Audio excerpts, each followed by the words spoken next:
Rudy Mancuso is taking the phrase, "life imitates art," to a whole new level with his feature film debut Música.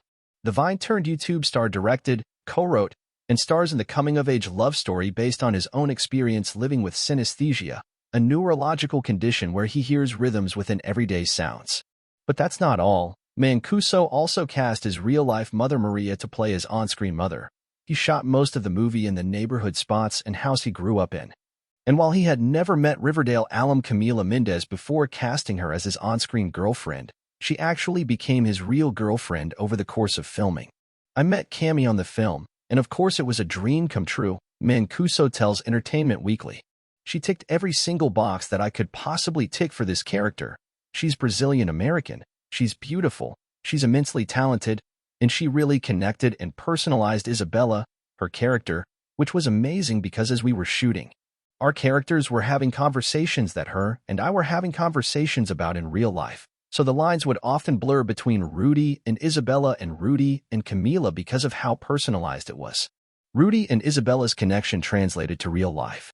Música, premiering March 13th at South by Southwest and streaming April 4th on Prime Video, follows Rudy, a slightly fictionalized version of Mancuso as a soon-to-be college graduate and street performer living with his mom in Newark, New Jersey and feeling stuck in every aspect of his life, from his seemingly futile passion for music and performing, to his long-term relationship with his girlfriend, Francesca Real, who doesn't understand him, to his mother pressuring him to marry a Brazilian girl.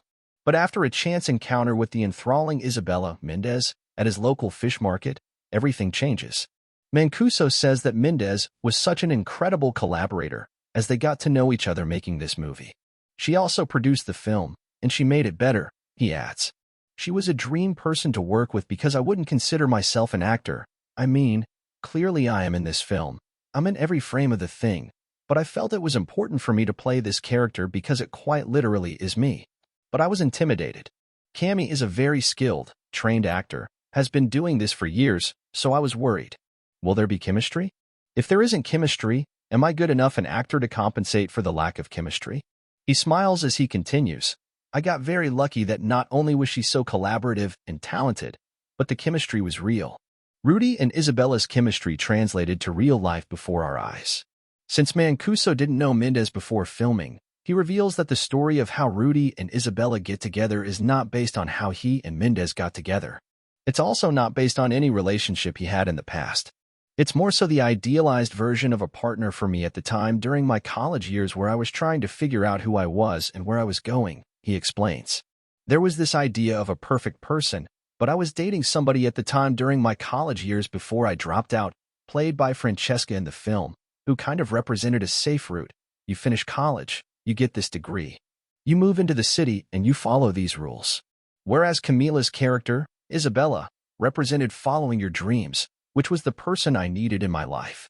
While it might sound like a traditional love triangle, there's a fourth, unexpected person who turns it into a different shape instead. And then there was my mother who represented a different version of a safe life, which is, keep it within the family, live here with me for the rest of your life, meet a nice Brazilian girl, and settle down," Mancuso says. Rudy's being pulled in all these different directions, and that's what made this story unique to me was the fact that it's a love square, not a love triangle. I've seen a lot of the love triangles, particularly in romantic comedies, but here Rudy is stuck between these two relationships and his mom is also involved in both relationships. Just like the on-screen characters of Rudy and Isabella are authentic to Mancuso and Mendes, so is the on-screen version of his mother, played by his actual mom. There was no other way. Before this film was even imagined, I knew my mom had to play my actual mom in whatever story I told about my life, Mancuso says. She's, like myself, not a trained actor and has a hard time memorizing lines, so I had a very unconventional approach with her, which was, forget about the lines, let's just have a conversation and hope that these cameras can capture it. Mancuso laughs about how her unique ability to be her unapologetic self feels very real because it is. Sometimes I don't even know if she knew we were shooting a movie, he adds. I think she just thought some of my friends had some cameras and we were having a conversation. He also admits he often regressed into the mother-son dynamic on set without realizing, despite being the man in charge of everything. I almost forgot, with my mother, that we were making a movie. There's going to be a lot of improv here. and I don't know what the hell is going to come out of her mouth, and to be honest, I don't know what's going to come out of mine. It was in a very curb your enthusiasm fashion. Sometimes I forgot that I was directing and just thought I'm back in college living with mom, having a somewhat frustrating conversation. That helped alleviate some of the pressure he felt while making his feature debut, because this is the story he's been preparing to make his entire life. I've had this idea for pretty much as long as I can remember, Mancuso says. I've always fantasized about telling a story through my unique cultural perspective, Brazilian-American, but also the unique musical perspective of having synesthesia, which is a very interesting and forever-changing condition. I had never seen that explored cinematically, so this has been in my head for a very long time. He calls Música the culmination of pretty much every story I've ever told in my life. I put every bit of me into every single frame of the film and every word on the page. But having never seen synesthesia portrayed on screen before presented quite a challenge for the first-time feature director.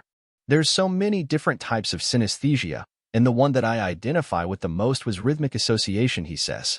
Beyond just having an interesting and complicated relationship with sound and music, for as long as I can remember, my brain starts to involuntarily organize everyday regular sounds into some sort of rhythm or metronomic construct. The big question was, what does that look like as a story and within the context of a film? Mancuso formed a team of performers who can turn everyday sounds into music using props to make a unique musical experience. We don't break into a song and dance like your typical musical number. Rather, it's diegetic sounds being produced by miscellaneous items, whether it be footsteps or a broom sweeping at a diner or a door opening and closing or traffic sounds from outdoor ambience, he says. We hired really skilled performers to turn all those things that make no sense musically into musical sense. To me, that's the perfect way to exemplify a synesthetic perspective, turn non-musical objects and settings into music. Achieving that is a testament to the amazing crew of people who signed up for this challenge, Mancuso says. We had an amazing team of ex-stompers or part of street drum corps, and they could turn any situation into music. Anyone can bang on a pot and make music, but can you cook something in the pot while also making music, woven into dialogue and performance? Those things happening simultaneously was the biggest challenge, but also the coolest part, bringing what has been in my head for so long into reality in a really immersive way.